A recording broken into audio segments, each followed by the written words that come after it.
Me again. All right. Last one, I promise. I have nothing more to say after this.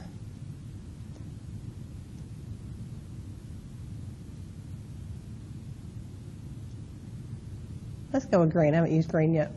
Okay, so last one is I'm just going to go over basically urination. What is urine? How do you urinate? And a few disorders commonly associated with the urinary system. So let's get started.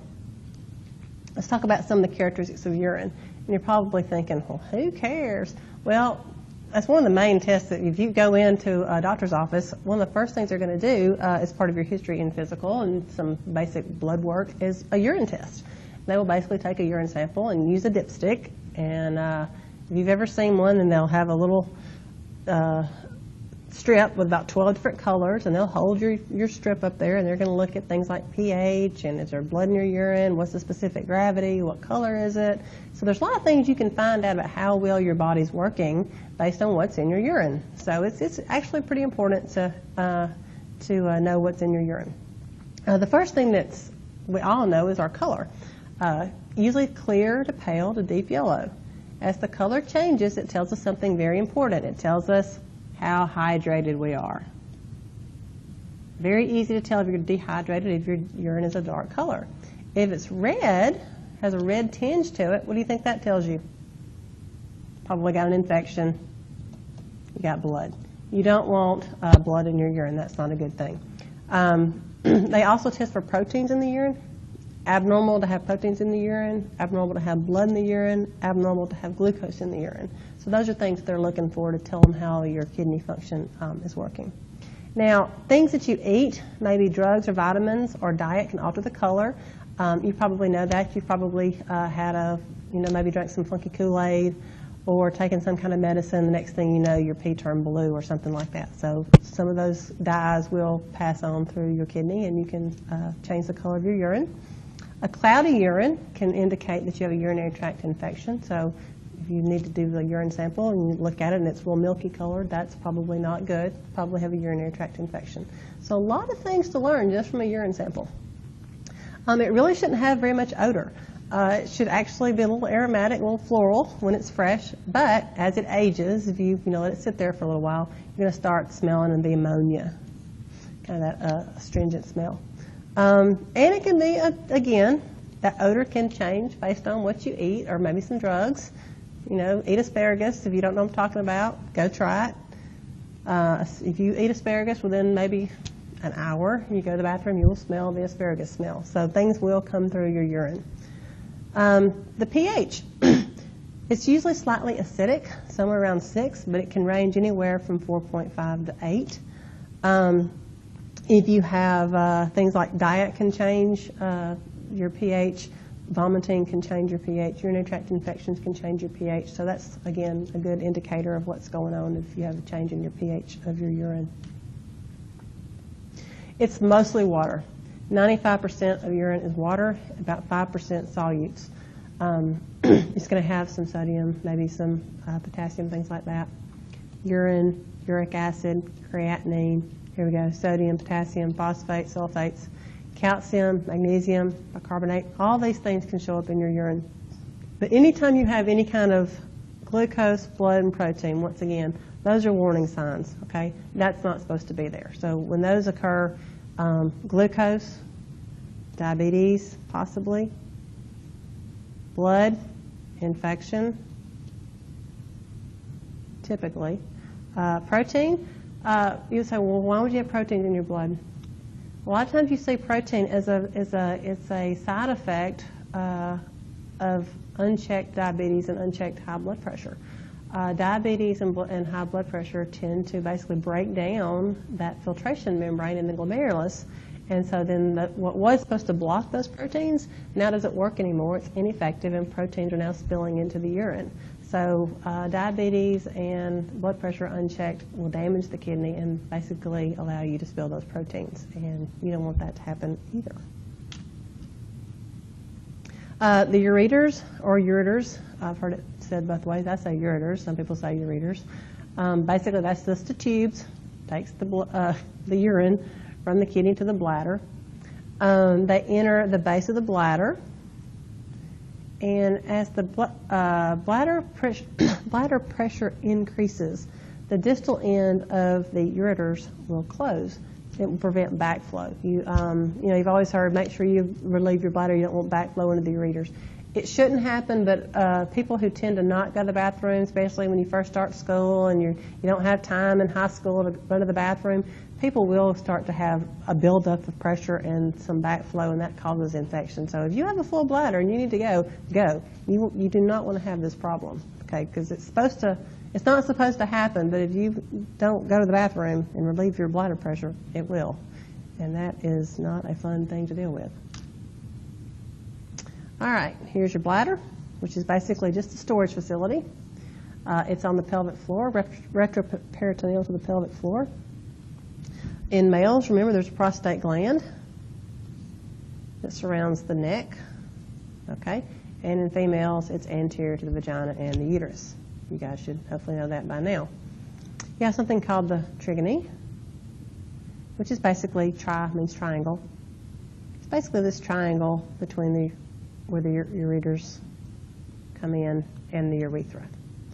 And because it's the most inferior part of the bladder, when you relieve your bladder, there's usually about 10 mLs of urine that kind of stays in there. Even when you've relieved yourself, you're going to have some urine left in there. And this is just a little holding spot. And so this is where, if you're going to get a bladder infection, it's typically going to be here, especially in females. This is a really short distance. It's really easy for stuff, bacteria to get inside the urethra and up into the bladder. It kind of sits there, nice, warm, moist place. Get a bladder infection. All right. And then, of course, you have your urethra, which is the exit of the urine outside the body. And it's under control of two sphincters. You have an internal sphincter and an external sphincter. You have an involuntary internal smooth muscle sphincter, and you have a voluntary skeletal muscle one. And this is the one that you have to learn to control when you learn to potty train. You get control of it. It's also the one that tends to wind up stretched after you've had a child and your pelvic floor, all those muscles are stretched. And it tends to stretch that levator ani and it tends to affect that muscle as well, so it's hard to hold your urine. I'll talk about that. If you had my 201, I know what you guys are all doing at the red light, right? You're all doing your Kegel exercises. If you're not my 201, ask someone that was. Kegels at the red light. That's the way to go. Okay. Micturition. What is that? That's just urination. That's a fancy word for urinating or avoiding your urine. You have a muscle called the detrusor muscle, which is around here. I don't think I have a picture of it. Oh well. Okay. The detrusor muscle, which basically is going to contract, and it's a contraction by the autonomic nervous system. And you have to open the internal sphincter, again, autonomic, so involuntary. So once that detrusor muscle starts to contract and that involuntary internal sphincter starts to open, you're ready to go to the bathroom. But you have final control, okay? Your somatic nervous system is in control of that external urethral sphincter. So you can decide when you want to go to the bathroom. So what basically happens is, I'm just going to draw this out. I couldn't find a slide that I like, so I'll just kind of talk you through it. So basically, here comes the ureters, and the urine is filling up, okay? And it can hold about 400 mLs. It holds a fair amount, actually. So it fills up. And if you remember on the stomach, see, I may have a picture of that. Remember Ruji? Those kind of little folds allow the stomach to spread and bulge out after Thanksgiving dinner. Same thing inside the bladder. So it's about this big, but as it starts to fill with urine, it will start to stretch. Okay, so the urine fills up the bladder, and those rugae start to stretch out, and it starts to stretch. Well, it gets to a certain point, and it's going to start sending a signal. It's actually going to contract just a little bit. That detrusor muscle is going to contract rhythmically, a little bit at first, and then it's going to start getting a little bit more intense. And that's going to be the signal to you, I've got to go to the bathroom, okay? And so then that's your choice to go and urinate, to open up that external sphincter and go to the restroom. And so that's what children have to learn how to do to potty train. When they first feel that sensation, their bladder fills, that detrusor muscle contracts, that internal sphincter opens, relaxes, and the urine comes out. So we can override that to a point. Our bladder can actually hold almost a liter of urine. It can distend all the way up, to pretty high. I can't remember, it's about that big. Think about a liter of urine inside your bladder. So finally, you can't override it. You have to go. This external sphincter just can't hold that pressure anymore. You don't want to do that because actually the bladder can rupture. Okay, so it really isn't made to do that. So when it gets to be about 400 mLs, you feel that sensation, you need to go and relieve yourself and start all over again. Okay, so some things that go wrong with that, some disorders. One's called nocturnal enuresis. That's just bedwetting. Okay, and that's basically a failure to respond to that sign, that contraction of the bladder. So you're asleep, the child usually is asleep, and they don't feel that signal, and they don't respond to it, and so then they wet the bed. So they've got to learn to respond to that full feeling and wake up and go to the bathroom. Stress incontinence, very common in women, especially women who've had children, vaginal deliveries especially. Also in people that are overweight. A lot of pressure on that levator ani, on that pelvic floor. It allows you to have urine leakage when you laugh or cough. So if you're a special woman in your 40s and you've had natural childbirth, you probably know what I'm talking about.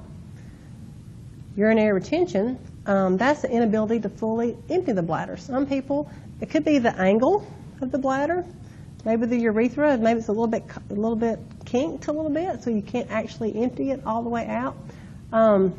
If you can't empty the bladder, that's going to leave more urine in that trigony area, and so it's going to open you up for more infection. So urinary retention is not a good thing, and you really see it a lot in men with enlarged prostates. Where's the prostate? Right here, kind of squeezing down, so they tend to hold on to urine, and that tends to open them up for more urinary tract infections. Another thing you might see, kidney stones. You'll see the word renal calculi. That just means renal kidney stones. And basically that's just a stone that's formed in the renal pelvis of the kidney. And it's just basically a salt, a crystallized block of calcium or magnesium and uric acid. And for some people, if they just happen, there's nothing you can do about it. Sometimes you can change your diet to try to reduce how much calcium you have or reduce your formation of kidney stones. If they're really big, they'll block the ureter and cause pressure and cause urine to back up into the kidneys. They typically are sharp little crystals. So you can imagine this little sharp crystal going through the ureter or through the urethra. It can be very painful. If you have chronic ones, you may, like I said, lead to urine retention because you may block the ureter, or it may hurt so bad you don't even want to go to the bathroom. It can also it can be due to bacterial infections. It can also be due to increased calcium in the blood, and it may be increased pH of the urine can form kidney stones. So again, sometimes you can't do anything about it. They just happen, but sometimes if you're prone to them, you can change your diet and try to do it that way. If it won't pass, if you don't pass the kidney stone, they'll basically zap it with little, basically sound waves, and they'll basically bust it up to small pieces, and you'll pass it right on through. All right, last but not least, your instructor will probably talk about this. You probably talked about it in your endocrine as well, but just a reminder, diabetes, very much associated with the kidney. Diabetes is from the Greek word to mean siphon or run through. And so basically it is an excessive urine formation, okay? There's several types, but the two main ones we typically talk about are diabetes insipidus and diabetes mellitus. And one of the first things that people know when they have diabetes is they make a lot of urine. They're always going to the bathroom. It's their first symptom. And so before current testing, the way the doctors would determine which diabetes you had was they would taste the urine, okay? And so if it was sweet, it was diabetes mellitus. If it wasn't sweet or lacks flavor, it was diabetes insipidus. My husband's a physician, so I'm sure he's really glad that we have that test now, that he doesn't actually have to do the old taste test. So anyway, so what is diabetes insipidus? It's a chronic disease. You're going to see it where basically your pituitary gland does not produce ADH, okay?